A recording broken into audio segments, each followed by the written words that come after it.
Hello दोस्तों, जैसा कि आपको मालूम है कि ये यूपीएससी सीडीएस का फॉर्म आ चुका है। इस फॉर्म में मैं आपको स्ट्रैटेजी बताऊंगा कैसे पढ़ना चाहिए। पहला, ठीक है, क्या इसका सिलेबस है। दूसरा, ठीक है, कितना टाइम देना चाहिए हमें पढ़ाई में, तो उसके बारे में। ठीक है, तो आइए सबसे पहले UPSC combined defence services serial 2023। ठीक है, जो फॉर्म भरा जाएगा 21 तारीख से फॉर्म भरा जाएगा और लास्ट डेट है वो 10 जनवरी। ठीक है, और एग्ज़ाम जो होगा 16/4 यानी कि अप्रैल में होगा। ठीक है, फीस रखी गई है जनरल ओबीसी की 200 रुपया और एससी एसटी और फीमेल की 0 रुपया फीस। ठीक है, ये हो गया फीस। अब बात कर लेते हैं किस डिपार्टमेंट में कितनी पोस्टें हैं। तो सबसे पहले बात करते हैं पोस्ट नेम आईएमए में। ठीक है, 100 पोस्टें हैं। ठीक, अच्छा, अब बात कर लेते हैं सीडीएस फर्स्ट की एज लिमिटेशन क्या है। तो 2/1/2000 से 1/1/2005 के बीच में आपका एज वेरी करना चाहिए। ठीक है, इसमें है क्या, पास या अपेयरिंग बैचलर डिग्री। ठीक, ये इसमें हो गया। आईएमए में, आईएनए में 22 पोस्टें हैं। वही 2/1/2000 से लेकर 1/1/2005 के बीच में आपकी एज वेरी करनी चाहिए। और क्वालिफिकेशन की बात की जाए तो पास या appearing bachelor degree in engineering at university, किसी भी एनी यूनिवर्सिटी से। ठीक है, ये हो गया आपका। ठीक, आपको दिख रहा है सही से। ठीक, आइए नेक्स्ट है एयर फोर्सेस। एयर फोर्सेस में 32 पोस्टें हैं। ये सेम है 2/1/2000 से 1/1/2005 के बीच में होनी चाहिए आपकी एज। ठीक है, इसमें bachelor degree in any stream physics maths इन 10+2। ठीक है, ये कंपलसरी 10+2 में होना चाहिए।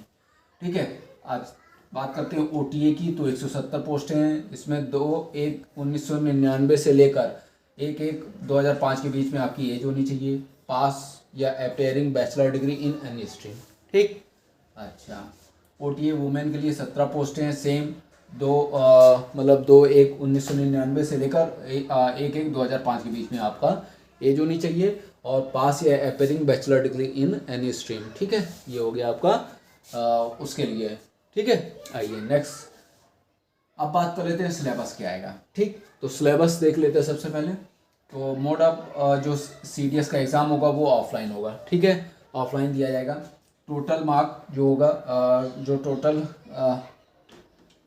जो आएगा टोटल मार्क में आईएमए आईएनए और एएफए का 300 मार्क्स का होगा और ओटीए की बात की जाए तो 200 मार्क्स की होगी। ठीक है, पेपर जो होगा आपका कैसा होगा, 2 घंटे का टाइम दिया जाएगा और ऑब्जेक्टिव टाइप होगा। ठीक, तो ये सिलेबस हो गया, इसके बारे में हो गया, डिटेल चीज़ें हो गई। ठीक, अब बात कर लेते हैं तैयारी कैसे करनी चाहिए। सबसे पहले इंपॉर्टेंट चीज़ क्या होती है, किसी भी फॉर्म भरने के बाद हमें क्या करना चाहिए कि कैसे उसकी तैयारी करनी चाहिए। मतलब सिलेबस देखना है, सिलेबस के अकॉर्डिंग आप पूरा एक कहीं पे भी आप चिपका लीजिए। ठीक है, अर्लियर इस जो ड्यूरेशन होता है, अगर आपने सही से तैयारी नहीं की तो थोड़ा सा दिक्कत है। आपको क्या करना है, सिलेबस कहीं पे एक जगह चिपका लेना है। पहला, प्रीवियस ईयर की बुक ले लेनी है कि कैसे प्रीवियस ईयर बुक में क्वेश्चंस आते थे, वो कर लेना आपको। ठीक है, उसको देख लेना किस टॉपिक से कितना क्वेश्चन उठाया गया, उसको पिक कर लेना है। ठीक है, उसका नोट पॉइंट बना लेना कि इस टॉपिक से ज़्यादा क्वेश्चन पूछे गए हैं।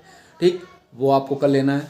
उसके बाद आपको करना क्या है कि ये तो आपने कर लिया। अब इसके बाद कोई एसटी ऑनलाइन चला रहा है तो बेस्ट थिंग क्या है कि वो एसटी ज्वाइन कर लीजिए। अगर नहीं चलाता है तो आपको क्या करना है कि प्रीवियस ईयर के पेपर आपने देख लिए, उस अकॉर्डिंग एक अनसॉल्व पेपर ले लीजिए।